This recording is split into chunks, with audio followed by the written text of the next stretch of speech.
Seeing my fingers hovering near the glaring mark on his neck, he sprang from the couch as if electrocuted. Kevin stood up awkwardly, fumbling for an explanation. "All right, forget the massage. I brought you lunch. Let me heat it up for you, okay?" He grabbed his phone and fled to the kitchen. After he left, I looked up and saw my own ashen face reflected in the mirror. The physical pain from the procedure still lingered, but he had no idea our child was gone.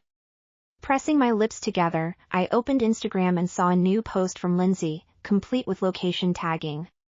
It was a photo from an upscale seafood restaurant captioned, "My darling took me to experience a wedding yesterday and treated me to a seafood feast today. So happy, though I feel a bit bad for wasting food since I have such a small appetite." In the picture, Kevin was leaning in, carefully wiping a smudge of sauce from the corner of her mouth. They looked intimate, like a pair of newlyweds. I gave it a like. The smell of something burning came from the kitchen. Kevin hurriedly brought out the reheated lunch. From his still unlocked phone screen, I glimpsed his open chat with Lindsay. Looking down at the plate, I saw it was filled with shrimp, clearly leftovers from his meal with her. I stood up and dumped the entire contents into the trash. My actions seemed to give him an outlet for all his pent-up frustration from the day. He clicked his tongue and said sharply, "I already picked out the burnt pieces. What's with the attitude? I gave you the wedding you wanted, what more could you possibly want? I'm sick of your pettiness. There's nothing going on between Lindsay and me." I watched him, finding his excuses more and more ludicrous. He must have known I liked Lindsay's post, no doubt she had told him.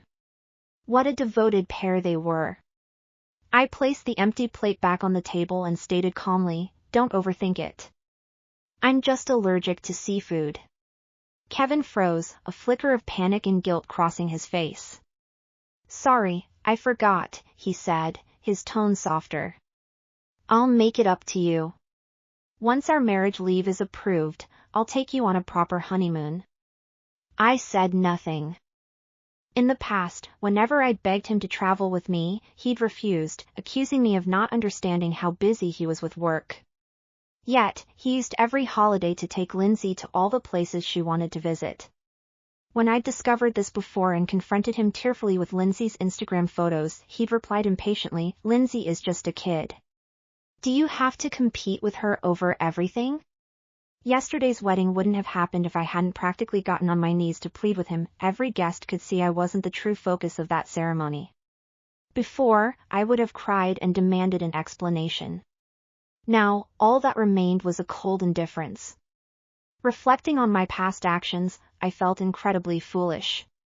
Instead of responding to his hollow promise, I unlocked my phone.